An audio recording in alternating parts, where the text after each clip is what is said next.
సీతారాముల దీవెనలతో రామగుండం ప్రజలు సుభిక్షంగా ఉండాలని కోరారు ఎమ్మెల్యే మఖాన్ సింగ్ రాజ్ ఠాకూర్.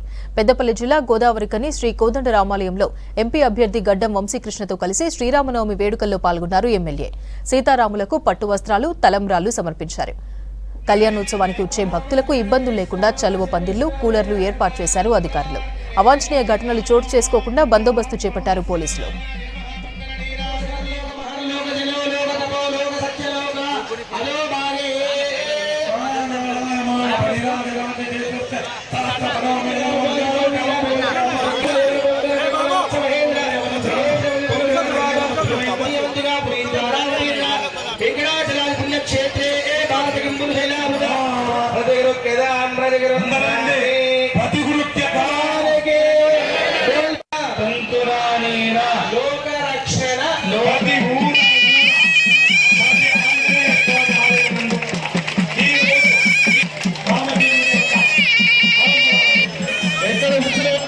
నీళ్లు, మజ్జిగ, అన్ని రకాల వసతులు ఉన్నాయి.